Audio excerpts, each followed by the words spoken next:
mangyat Kurdasra mapangga tekabing Prawandawa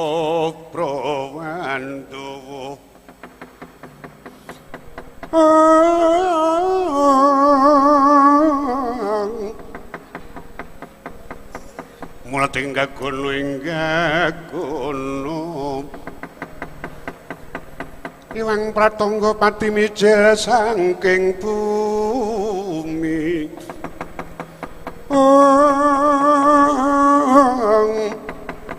anyara ting pawana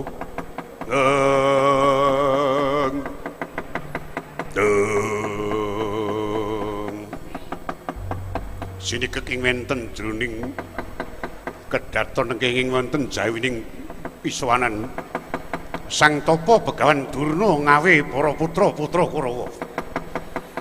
Sami jumangkah kaya wis ilang suba sitaning satriya watak para Kurawa pating gedandap kaya maling blik dalan.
Lumajaring latri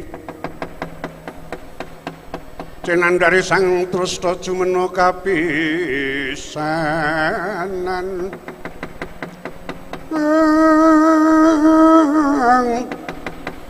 ngalingono di sang gajah encula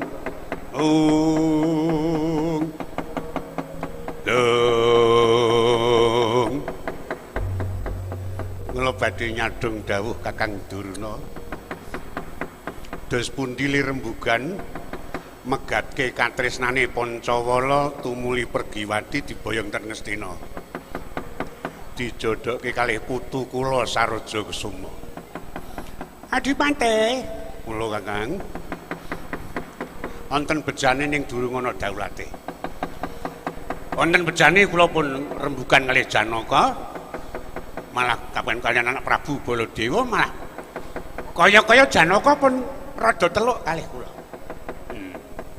Rila nek Pergiwati ajeng di rabekke kalih Saraja Kesuma tumuli dipegatke kalih Pancawala.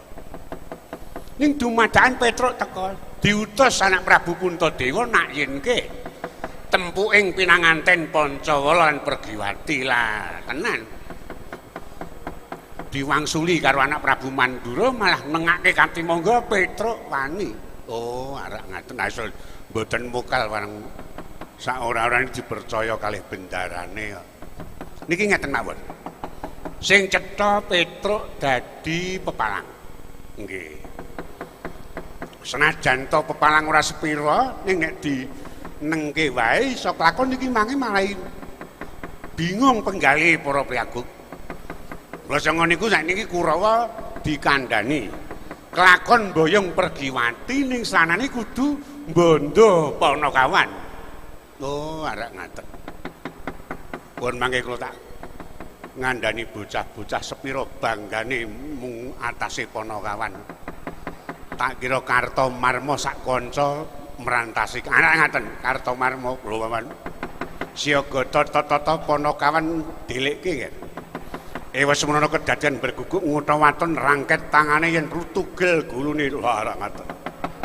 Kebareng kula jumangkah kula panggihane ponakan sing ati-ati ya nggih.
Tandang tikel katon kadalarung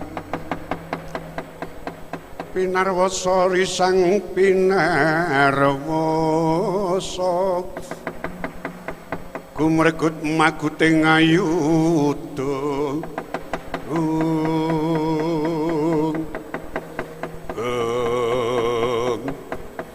yes tumuro jagat manik raja dewaku.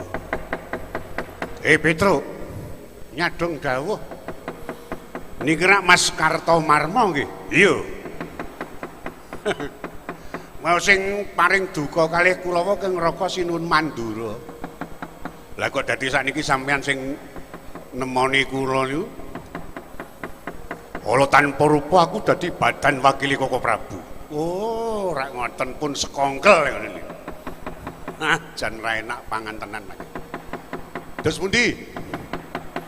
Kari kowe gelem bali apa ora? Ah, kula niku sowan ten Madukara ten nggene dhewe kok. Sampeyan wong Ngastina kok nundung kula iki dasare apa ora? Upama dianggep dayoh sampeyan ya dayoh, kula ya dayoh. Dodene dayoh kok padu. Ora. Dayoh sing apik kuwi lungguh jejer patra pilasa, ya ta? Tukar pengendikan karo ngenteni metune wedak. Aja kok malah padu dhewe ora. Lah kersane pripun to? Sing cetha Pergiwati bakal didhawuhake karo putraku Saraja Kusuma. Hari kowe gelem bali apa ora? Yen kowe gelem bali aja takon dosa. Aku sing nampa Purba Wasesa. Kula pun matur Kang Raka. Wis pokoke ana apa-apa kesandunge rata gedhe sing awang-awang kula tanggung jawab mergo abot rasa kula diutus kalih Ndara kula. Dadi nuwun sewu nek mung sampean ngoten niku kula wani ya. Wani tanding Kartomarma sing kula wedeni namane. Wah. Ora ngat pecah siramu mang mriki ngajeng jajal kalih kula.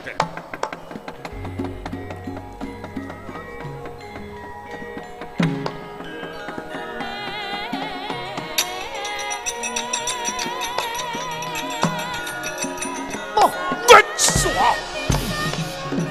Wah.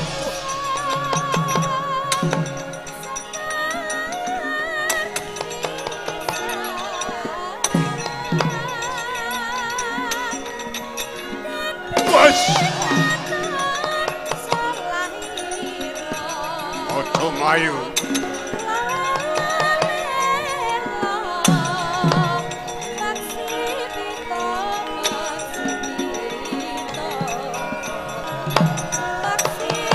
Wah, tasram, iki dalam. What? Wah. Ya, Bras.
Waduh. Wah.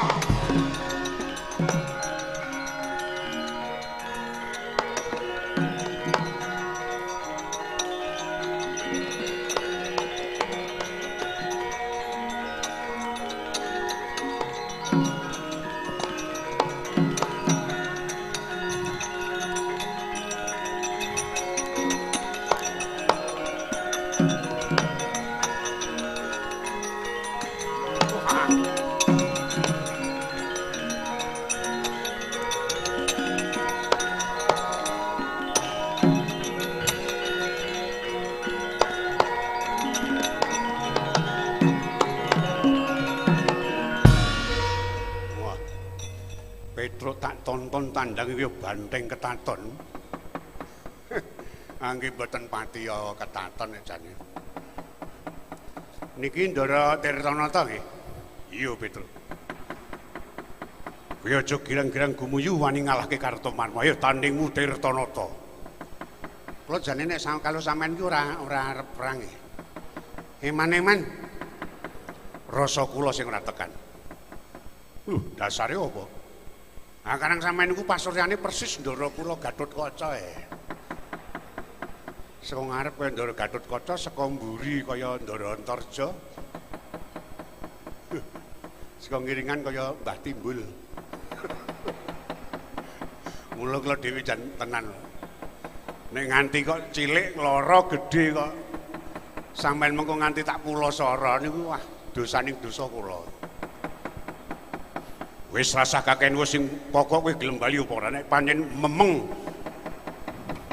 Jutusan karo aku bali. Nek le memeng ora memeng jane, ane kan rasa sing ora tekan. Nek pancen sampean mojokke mentokke rasa, anggi wae kula ladeni. Sak iso-iso kula. Kakean wis pecah siramu ho mang mriki Den.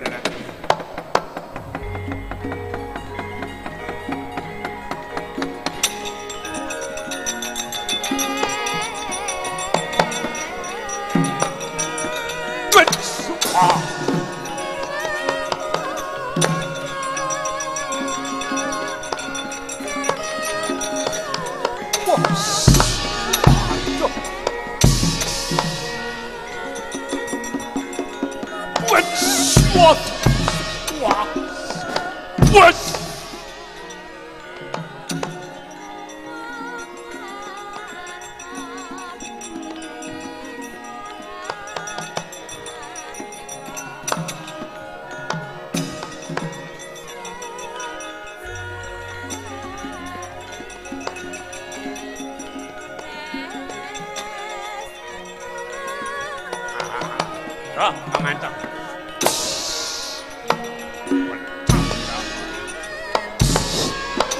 What?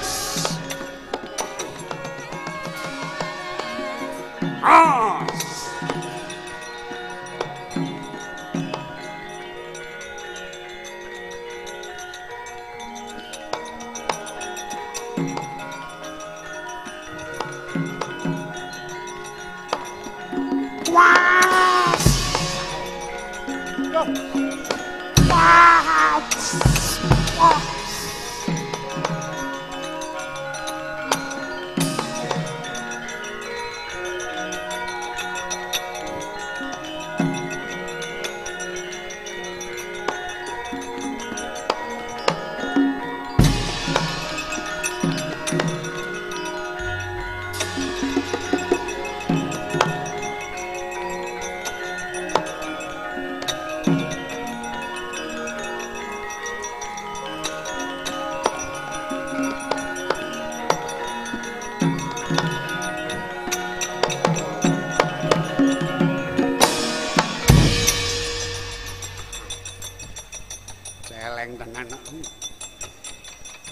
Kelakuane Durmagati pancen iya ya.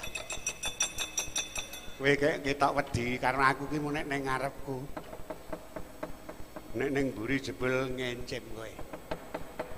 Iya ditenono kowe. Dur nun. Menen apa? Kowe ngantem sirahku ya. Sing ngomong kok dadak takon sing ngomong wong aku roh dhewe kok. Kowe ning mburiku ta, makete ana gada ucul terus cekel-cek terus tutuke sirahku iya ora. Sampeyan iki wong tuwa. Aja waton ndakwa, ndak ora kajen. Dititi. Ndakwa kena ning ana bukti, ana seksi. Nek ora ana bukti seksi aja gampang ndakwa wong lho sampeyan. Lambene ora. Ta karo wong tuwa nglambek-nglambeke ora. Nek ora ngerti niku takon ora waton ndakwa wong. Ora kok sirahku kena godhok. Ngene. Sing maju niki util Tanata. Nggawa godhok kita. Ing Petruk tenan ora wedi kali godhok. Petruk niku dipaku ndase men ora. Kena bengkong pakune aja niku mung dituthuk godhok ra tenan. Til Tanata lenok Tilton itu dantem Petruk terus godhok disaut. Untung Petruk niku ora tegel karo Tiltonata. Nek pomo tegel to dituthuk wis Tiltonata duwes nu ajul. Ajur, ayo ajul. Untung Tiltonata kuwi sing bilosa peli kemanusiaan. Celemongang ora. Muni piye surat tak balen. Ndak kok tilu. Kowe ra mung dememeng. Nek pancen kowe iki senasib sak perjuangan karo Kurawa kancamu do nyambut gawe kudu tumandang. Lah durung nampa dawuh kok ya. Mengko kene tumandang durung nampa dawuh damu. Iya. Nek pancen kowe nunggu dawuh kowe tak dawuhi. Petruk ajaren.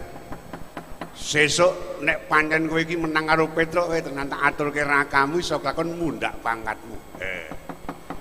Ganjarane oke. Temenan, temenan. Lenggah mang plesani kok ajale Petruk.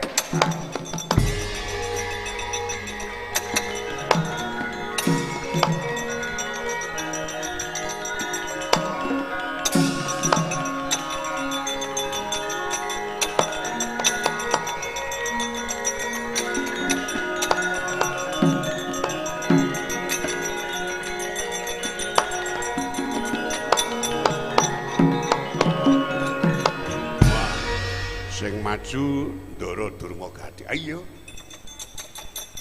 Ajeng tanding kalih kula. Oh lah. Lah kok rene amargaku diperintah kalau pimpinan. Nek ora temandang aku sesuk damu gedene dipindono. Ayo nek temandang jane atiku sing ora tekan. Aku tenan kok nek kalau kowe iki tresno kok. Ayo syukur. Kalau kowe, kalau bendaramu, ada adikku iku dolo jaluk tresno aku kuwi. Oh ayo syukur. Aku mriki sengkuni bene malem. Oh. Mergo iki mengko aku ngger ketok nyambut gawe sesuk daturke kakangku aku dundake pangkate. Oh arek ngaten. Lajeng kersanipun iki mengko awake dhewe pelang ning etuk-etukan.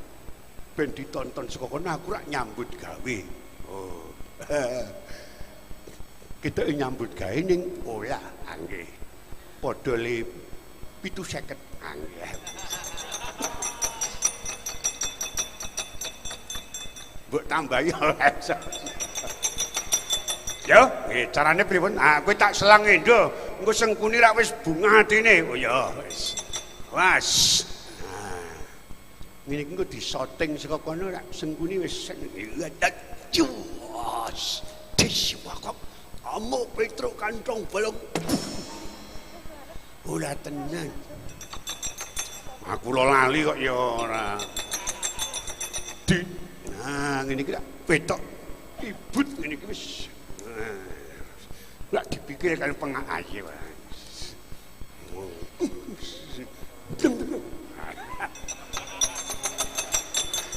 Dang-dang iki lho. Aku rada kesel ayo. Alon-alon mawon mulan. Ngene wae. Lebut cukup aku cekelen, uncalno ning jaluk tulung pasno cengele Cengguni. Oh ya.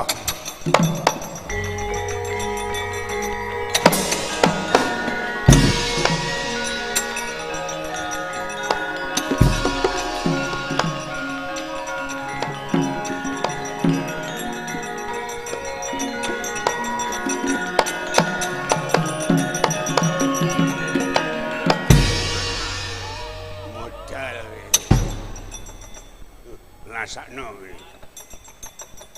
aku lah kok unggahke pangkat ora patek kok gek kok setan alas ora wis Kurawa ora ana sing prantasi gawe kula sumanggaken ger Petruk Bondo kalani lenggah kula panggane Mas.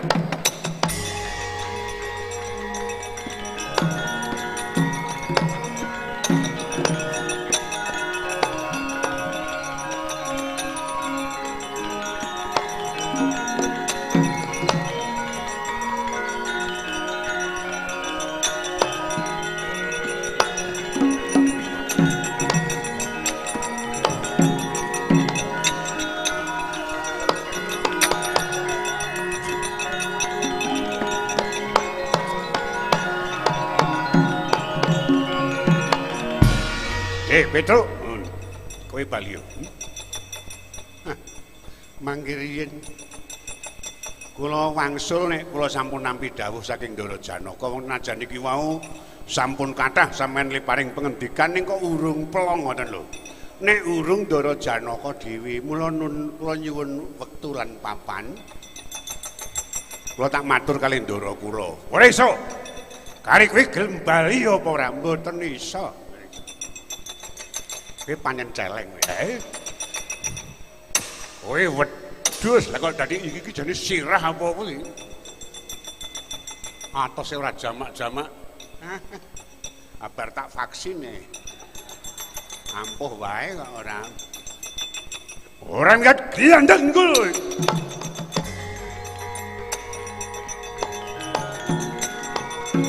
Auf tak waktu.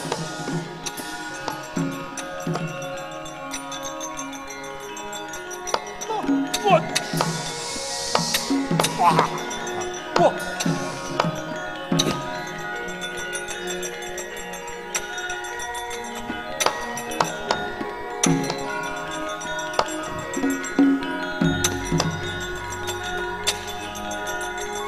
Ojo my way. What?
Dimas Janaka kuwi aja ngadeng-adengipun Kakang.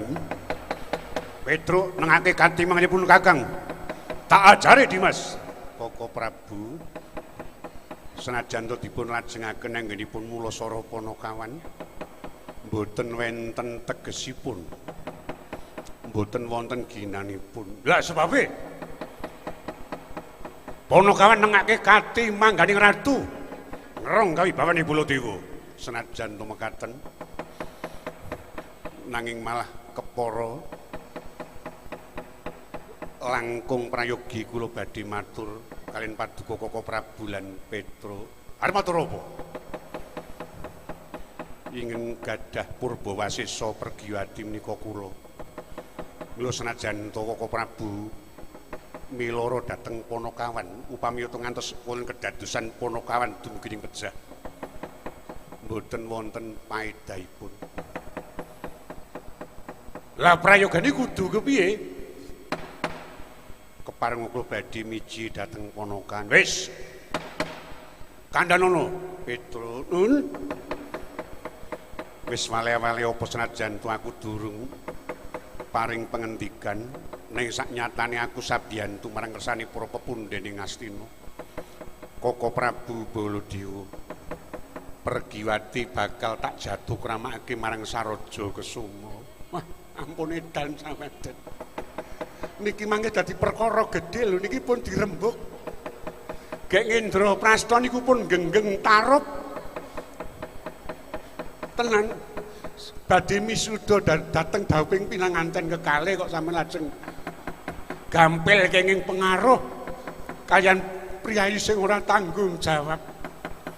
Kabeh mau aku sing bakal tanggung jawab. Petruk wis kono kuwi matur karo Koko Prabu menawa saknyatane pengendikane Koko Prabu tumrap aku tak gagalake.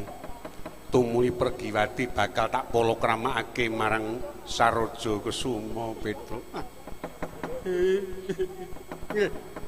Nggih sinaosa kula radi priyatos Den. Ning upami to kula nduwa dhateng kersa Paduka Raden Janaka dosa apa sing tak sandang.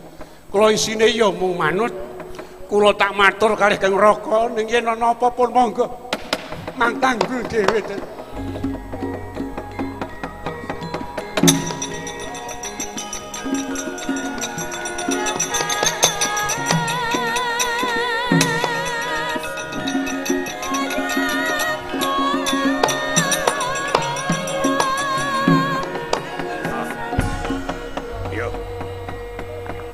Pinter. Orang ini babar pisan yen to Dimas Janaka bisa ngrepoh marang Petruk Kanthong Bolong. Ya, nedha nrimo. Malah saiki wektu kalungguhan. Pun Kakang Sakmentra pamit tak sowan ana ngersani Yayi Prabu Suyudana bakal mboyong pinanganten prunanku Saraja Kesuma. Menawi dul mekaten boten langkung ndherekaken kaluhuran tindak bakti.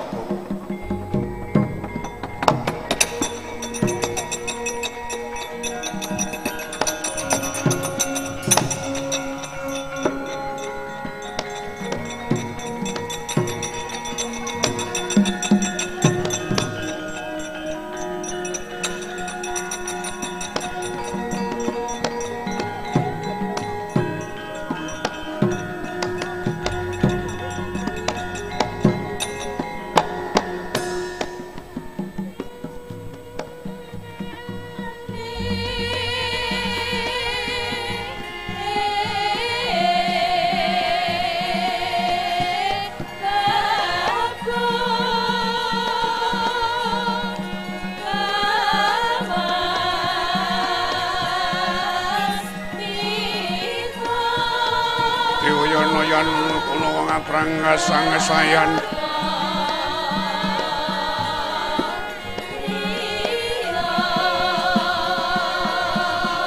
mulai tinggal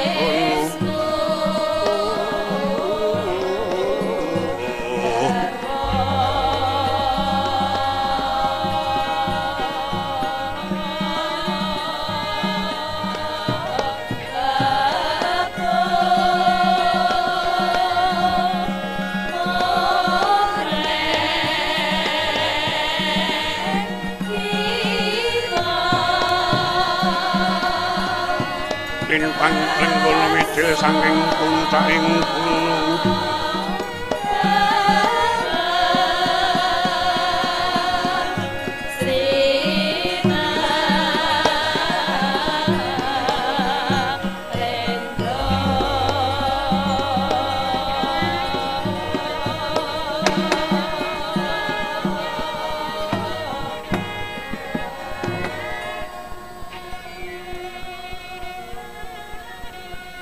nenggih genti kang winursita kocapa kang kini sinambeting canita punika tawarna ing kayangan sumur Jalatundha ganeping dewa tridasa Wataknawa Wawisik Iwang Ananta Buga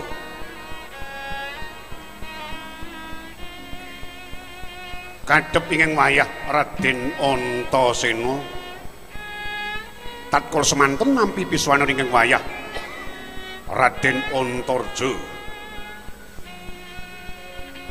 kocapa sang Ananta Buga dupi uning wayah wis kepareng Abyantara sigra gaging ngacani mangkono cipta renggani kang dereng kaya sing ladi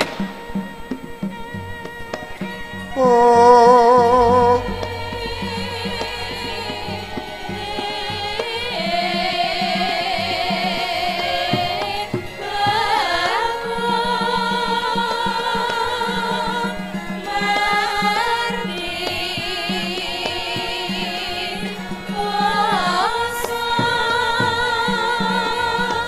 yan unawa ngaprang kasangsayan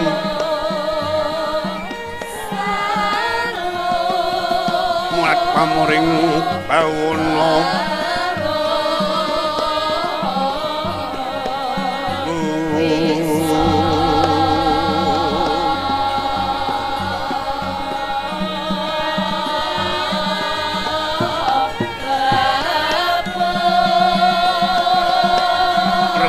pepadangi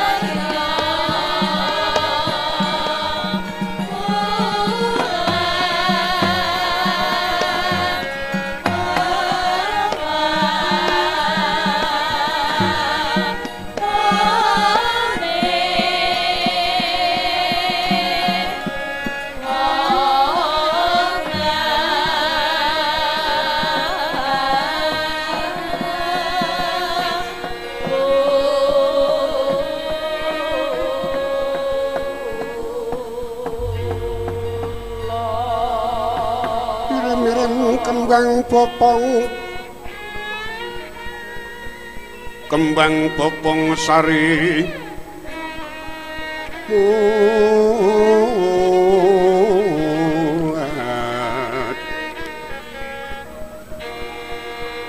kembang trate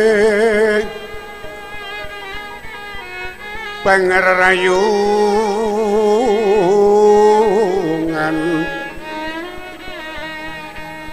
ron malengkung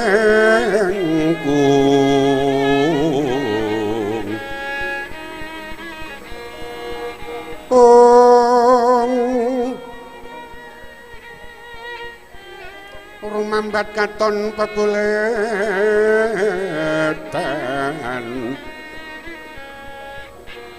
lir kang kembang karang lir kang kembang karang sungsang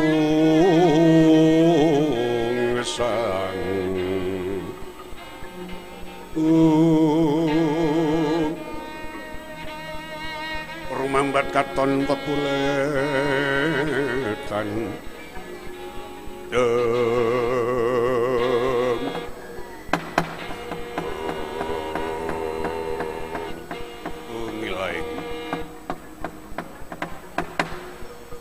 Antasena anapa kaki ora bakal kesamaran kae kaya kakangmu sing sowan. Kakang Antarja. Iya. Ora ana alane kaki dipiji jajal ana wigati apa kok beneh karo padatan. Kakang Antarja wis suwe ninggalake sumur Jalatundha kene kok yo kaya dene lali wis gek jajal ditakoni duwe perlu apa kaki Oh iya. Sirpa sak mentra jajal tak takonane kakangmu si Antarja. Heeh. Antarja nyadung dawuh. Eyang padha Basuki jeneng kita sowan. Nampi pangayoming jawurta so pangestu paduka. Eyang kados winantu Rarja sawanipun ing wayah. Keparing ing wayah ngaturaken sumping pambekti Eyang. Ya tak tampa pudya pangastawa tumuli tampanana. Nun kacadhong tan kalih kula pundi dhateng mustaka mugi dados jimat paribih sih kadarmanipun Eyang Ananta Buga Antarja mengkono. Wirayada waras to Kang kaya oleh pamujimu aku ora ana apa-apa Dimas narak ngono wis gek matur karo Simbah kok rada pucet cayamu keserang penyakit to piye sisikmu kok beda karo wingi rada nglinting iki. Wis kowe menengo wae aku tak matur ngono kersane Yang. Wis kowe matur, Yang. Kepareng kula badhe munjuk atur. Yo, enggal matur. Purwakanipun kok dipunutus kaliyan pepunden kula Ngamarta. Siwa Prabu Puntadewa dasak mangke badhe ngawontenaken upacara pangiyatan ageng. Amisuda pinanganten kekalih Kang Mas Pancawala kajatukramaken kaliyan Diajeng Pergiwati putranipun Paman Arjuna. Oh, rak ngono. Yo, ulun kaya-kaya wis bisa nampa musik kang kaya mengkono kula. Saking panunipun sedaya Purwaya-waya paduka Kanjeng Hyang katuran rawuh ngestreni dhateng kadang kula kekalih anggenipun badhe mangun bebrayan iki. Oh, rak ngono. Yen bab kuwi mengko kowe matura karo para putu-putuku ya pepundhenmu Pandhawa. Yen nganti pune yang iki mengko jengkar saka sumur Jalatundha ngestreni marang putuku Pancawala lan adimu Pergiwati bisa kelakona kedadean sing ora becik. Awit ulun duwe kewajiban jaga rumeksa jejeg adeging bumi. Ora ngaten. Nanging ulun mung kintun donga pamuji. Tak pujikake muga-muga bebrayane putuku Pancawala lan Pergiwati bisa tekan besok akhir tembe. Bisa kanggo patuladan kabeh para satriya lan para kawula ing Indraprastha. Ora ngaten dados yang boten kepareng jengkar rawuh dhateng Indraprastha. Ora. Nah saiki ngene wae, Mbah. Kepasang yogya gandeng aku kira wis rada antara suwe kepengin ketemu karo Bapa Werkudara. Mergo jare Bapa Werkudara kuwi sing ngukir jiwa ragaku ning tekan saiki angger aku kepengin ketemu kok kaki ora marengke kuwi sebabe apa? Lah saiki ngene wae. Aku tak bareng mlaku karo Kakang Antarja Rilanana. Aku tak ketemu karo wong sing ngukir jiwa ragaku. Bapa Werkudara. Aja saiki nggih. Mergo sepisan wektu kalunggan iki pepundhenmu lagi bakal nganakake upacara gedhe. Bakal misuda pinanganten. Ya kakangmu si Pancawala lan adimu Pergiwati. Lah nganakake upacara ya ben upacara. Aku mengko tak ora ganggu le do upacara. Mengko aku tak rada ado ning Lilanana ya, Mbah. Aku tak ketemu saiki karo bapakku. Mengko kujur lho nek aku nganti tuwa upamane nganti mati kok ora iso ketemu karo sing ngukir jiwa ragaku. Ora, kepiye? Kepiye Antarja samrak niku ngaten nggih mawon. Dipun relani nanging Dimas Antasena supados gentos sandangan riyin. Yen perlu Dewasraya sesuci awit badhe pinanggih kalian sedaya para trah kesuma. Ora ngono. Antasena ana apa, Mbah? Ya kowe tak parengake bareng mlaku karo kakangmu. Ning aja nganti iki mengko gawe isin, gawe wirange aku. Prayoga kowe sesuci oleh dhisik. Sandangamu genti sing apik. Genti sing apik endi wong duwe ku ya mung kiyi kok. Simbah ora nukokke kok kon ganti. Ya nek perkara kon adus tak aduske. Ning tenan ya Kang, aku diintai tak adus. Aku kepengin banget deh ketemu karo Bapak. Yes, kono prayoga sesuci iki Mas.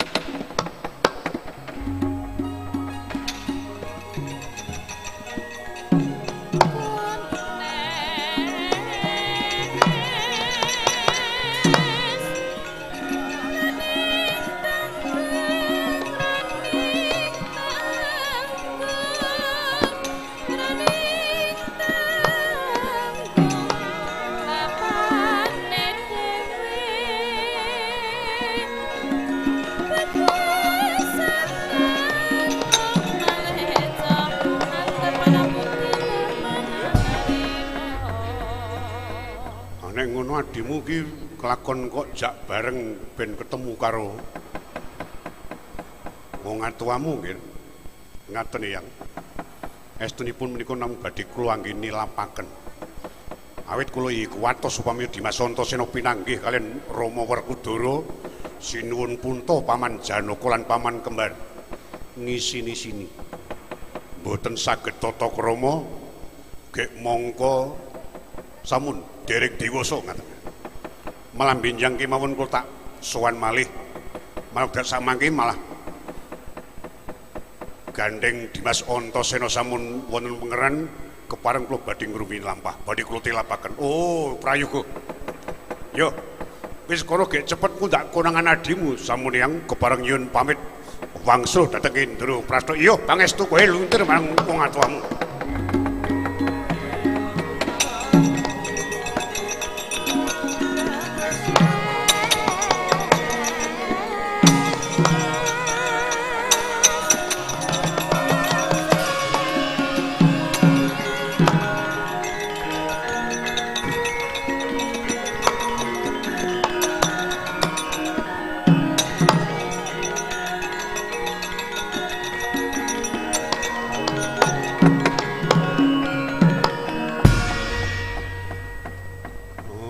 Dadi wis do pidak jempol ya Mbah. Aku kon genti sandangan bareng ki mung jane ngarep nilapke aku to. Kakang Antarja moh tak barengi ngono to. Cetha wis gedhek antruk karo kowe, aja kaya ngono ya nggih. Ya upama to ngono pancen tak dadagi awit upama to nganti iki ana kedadian kowe ketemu karo para pepundhenmu durung mangsane. Kowe durung dewasa. Mongko kowe ora iso tata trapsila gek mongko pepundhenmu kuwi trah kesumo ora ngisini-sini. Lah bocah ora iso basa, ora iso tata krama ki aja ngluputke bocah. Sing diluputke ya sing tuwa. Rumah saku kok bingungi to wong tuwa-tuwa ki. Aku iki anggere ana bocah kleru sing diluputke bocah. Ana bocah kleru dianggep kenakalan remaja. Ayo kenakalan orang tua ya apa? Ora adil temen to. Sing diklerokke iki ya wong tuwa-tuwa klebu simbah kuwi kok yo kowe ora iso tata Susila Diarja. Ning aja tenan, aja saiki nggih lem ketemu marang para pepundhen. Ora oleh ya saiki, ora oleh ya saiki. Gene kok aku iki kumbret rek ketemu wong tuaku kok kowe ora rila. Oh, kelakonane ula tak beteti. Tak nggo abon piye coba. Wedi ora dienggo abon? Aja. Kok mangkelake ora. Wis pokoke aku tak mangkat. Oleh ora oleh kudu saiki aku ketemu karo wong tuaku. Titik. Ya koma bareng ora ana koma. Komarudin apa piye kok? Oh iya. Nek pancen kowe ora kena tak pambengi, ya wis aku mung weling sedidik. Wis tenan nek kowe tanpa ngerti ora duwe titenan mbok taunana windanana ora bakal ketemu. Tak kandhani, kowe iso ketemu karo wong tuamu sesuk yen kowe mambu bumi sing gandane wangi, kuwi cetha bumi Ngendra Prasta kagungane wong atuamu. Nek ana bumi gandane wangi, ya kuwi saben lumah wangi kabeh. Sapitenge yo werna-werna mah ngandhake sapiteng barang ora. Oh nek sapitenge ya wangi. Nek tanggo wedakan. Terus wong tuamu sing jenenge Raden Werkudara kuwi yayine Prakoso Birawa gagah gedhe dhuwur godhek wuk simbar jojo. Bapak iya. Lan duwe ageman kang aran Gelung Mangkara. Kagungan pupuk jaroting asem. Godhek simbar jojo gek mongko ngagem kampuh sing diarani Bang Pintuluaji. Wong tuaku kuwi ayo wong sugih tenan nek ngene. Bang Pintuluaji. Kaya wedhuk. Omah kaya wedhuk. Sing cetha kena kanggo titikan, kukune wong atuamu kuwi dirangkani nganggo rangka sing jenenge Pancanaka. Ora ngono.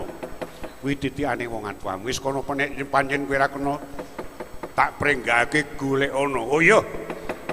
Pangestumu tak jaluk ya mbok tak golekane wong tuaku.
Kula nuwun ndara kula kang minulya nenone nonanong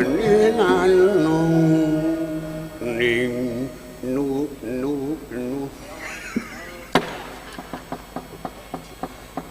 iki sembrono kadang wingi ra latihan kok ya sesuk neh iki dilatih ya.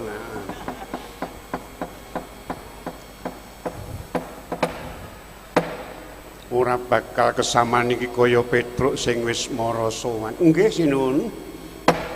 Wiajeng Drupadi nun paring pangandika ing ngadhawuh sinuwun.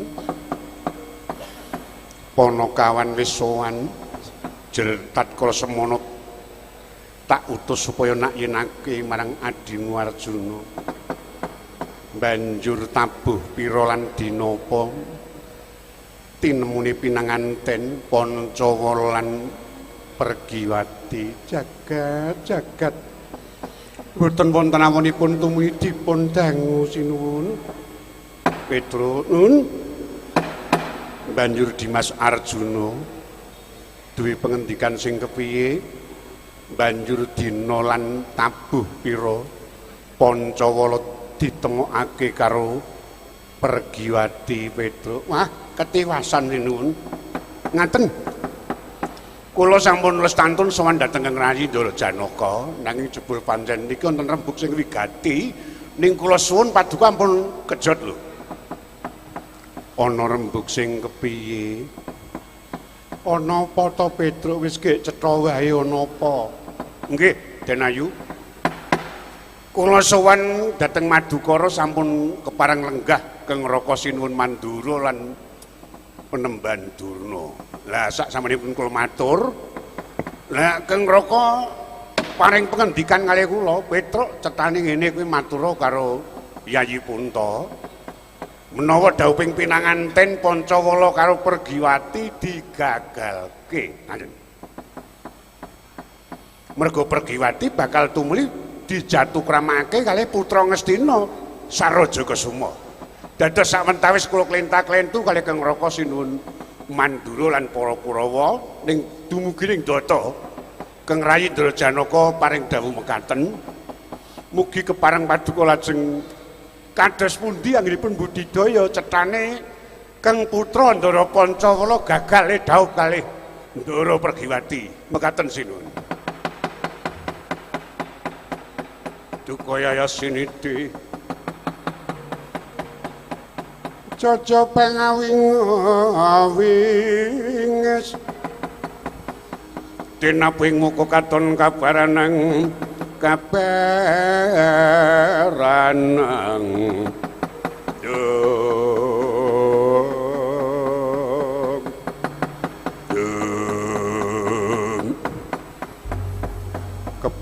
Yayi putramu Rasido dawuh karo Pergiwati mergo karo Dimas Janaka digagalke Pergiwati bakal diparingake marang Koko Prabu Suyudana dadi jatuhkramane Saraja Kesuma. Jagat kowe kelakon Rasido dadi manten Pancawala. Sampun sakmenika ngaten kemawon Rama Ibu. Yen panjen Pergiwati tresna dhateng Saraja Kesuma sampun kajengipun kula mboten palakrama mboten menapa-menapa.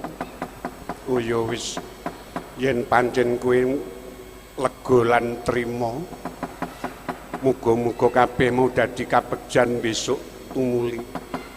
Wis trima-trimakno ya Drupadi panjen kudu mengkono kodrate anakmu si Pancawala dudu dadi judul dawuhe Pergiwati. Jagat sakmenika ngaten kemawon. Kantun sinuwun menika tresna dhateng anak menapa mboten? Yen tresna karo anak kudu dibudidaya kepiye carane? Wong sedaya sampun sami dipun dawuhi siaga tata rakiting dawuhing pinanganten kok ajeng teka wurung. Kula ingkang mboten trimah sinuwun. Menawi paduka saged rila lan legawa monggo nanging kula ing dados ibunipun kula mboten trimah dipun camah dhateng kadang paduka pun Arjuna.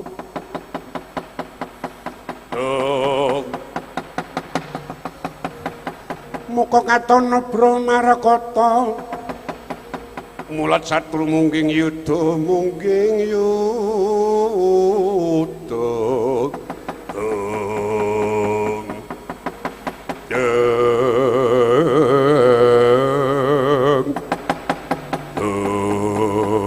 kacarita nata ing Indraprasta. Prabu Puntadewa sawusnya nampi penandang tangisipun ingkang Rayi Dewi Drupadi kaya datan kiat ngampah marang hartaning kamurkan. Senajan to kendel ing kono bawane wis duka jroning penggalih. Datan bisa ngampah marang paning duka ing kono yang sipating nata Indraprasta ana dena Ajamral sak gunungan.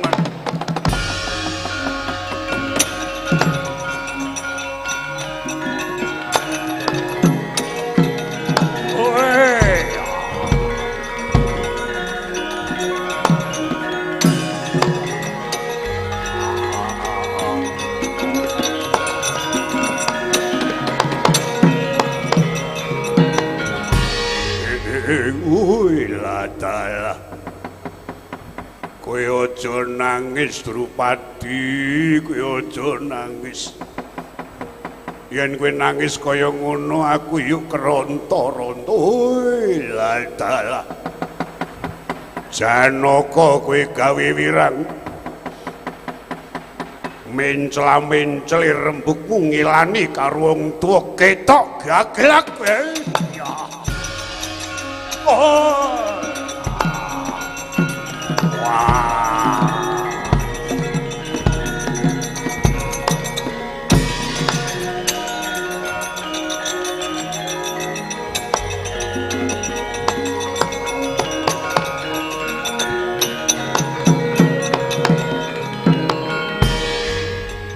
Cilaka tenan Sinuhun Punta.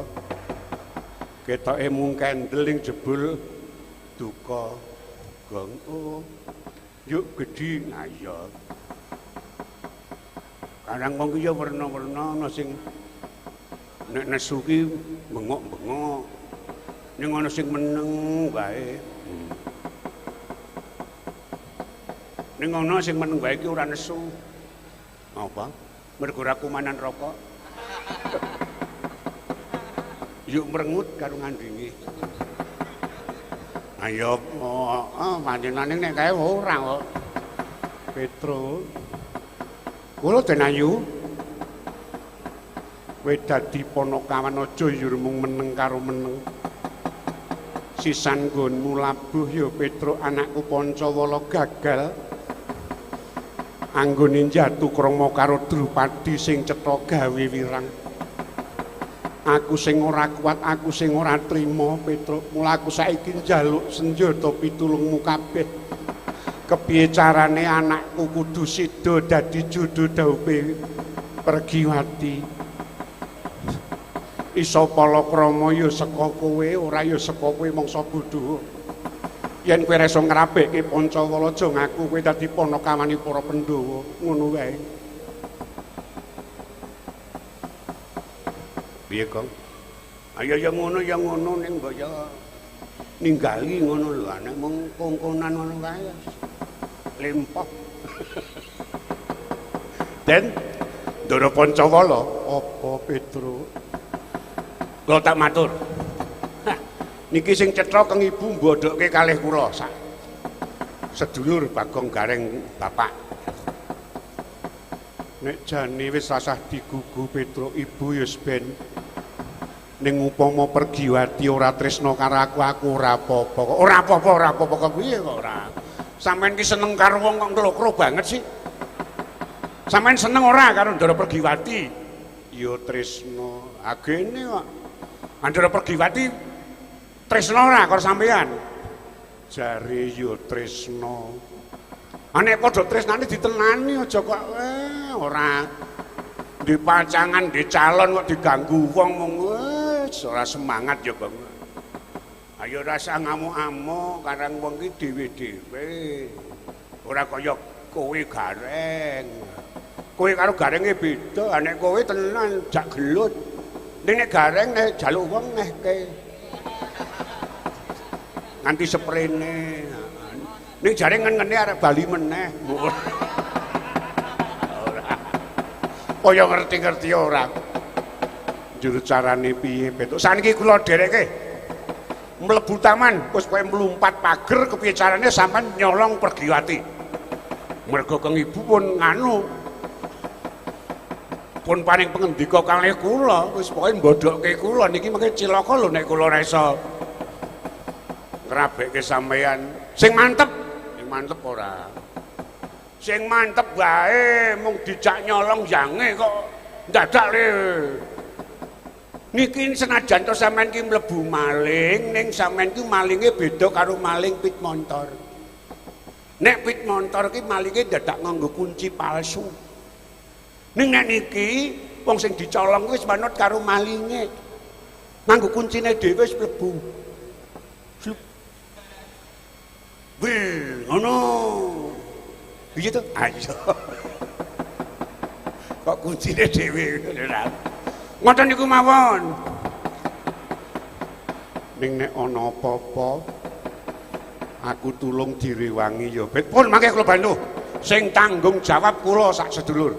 Pun kula dereke mlumpat pager nyolong Ndara Pergiwati. Yo ayu.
Wes merena semupeng iwang aruna kadinitraning aku rapo sabdaning kukira ringkan nigara saketar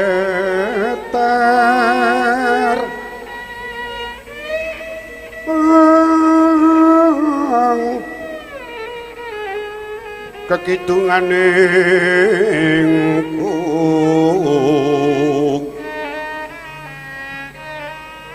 lir wuwu sing pinipanca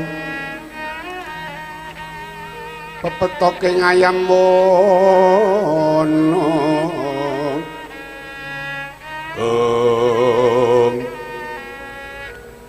lintang jaya kusumayana sumawur lumrang kadikang joloto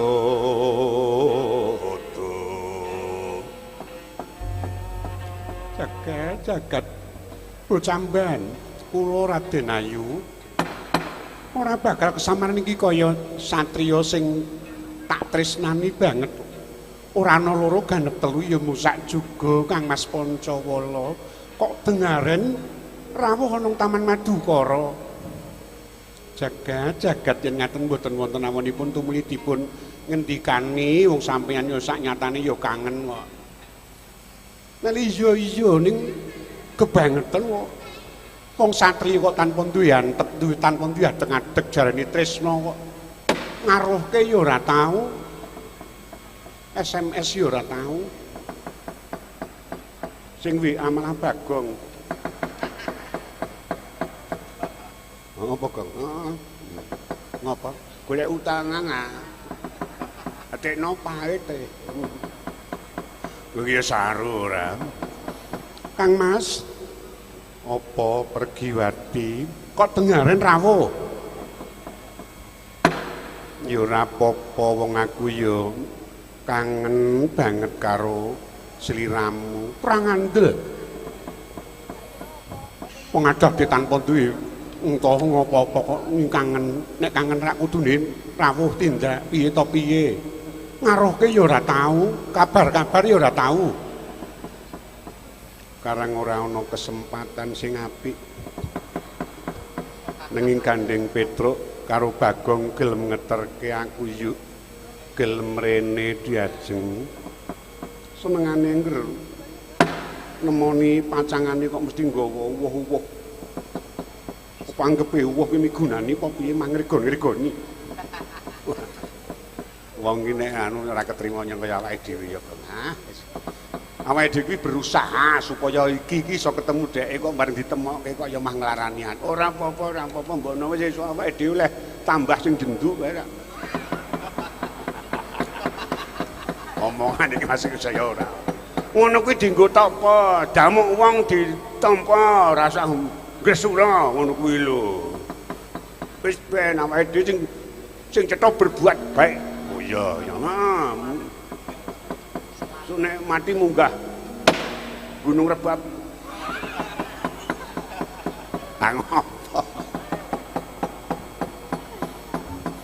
ya di ngapura ya diajeng sak pentara aku ora bisa nemoni kowe lenggah mriko piye Petro ya pun gek mriko wong sampeyan diajak mriko ya sampeyan njaluk penemu kalih kula pun mriko lek lenggah mriko mangke nek wonten napa-napa kula ning tenan yo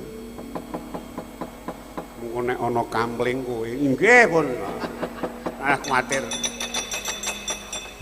yo ayu nek rono ning sorwit jambu kae. Bener. Le tenan ora. Wis kelakon gendhoke ati sing rada renggang. Yes.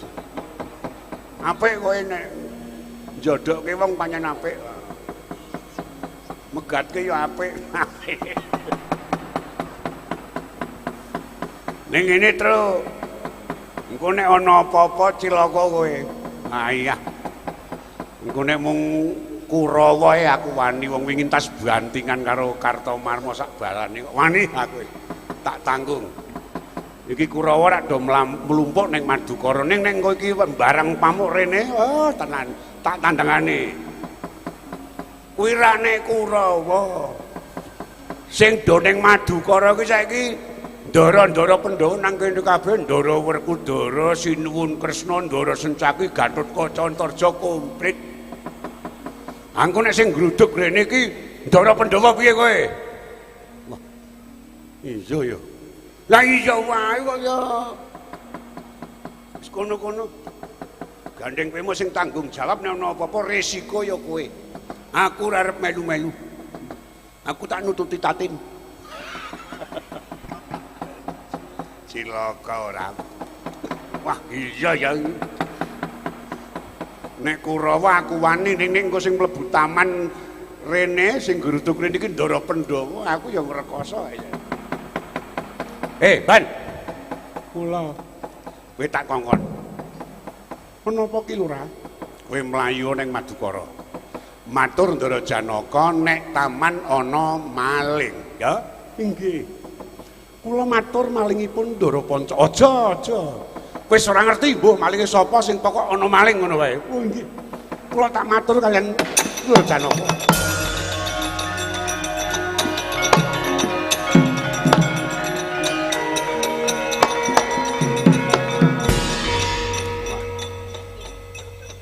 Tenan kae nek mban matur ya kuwi nek Kurawa sing mrene aku wani tekad-tekadan. Malah tak jaluk pendhitane Durna rene tak unyet-unyete. Ning kono sing gruduk rene iki Ndara Pandhawa, wah aku wis rada pusing iki. Kacarita tatkala semono kang ana jroning bumi Raden Antasena bidhal sing kayangan sumur Jalatundha arsa ngupadi Kang Rama Raden Werkudara. Ing kono wis nggondo ana bumi ambune wangi. Bumi kang gegondo arum. Ing kono Dakwiyanto iku tekan Ngendra Prasta jumedhul saka Bantala. Kaget kira ora Petruk kantong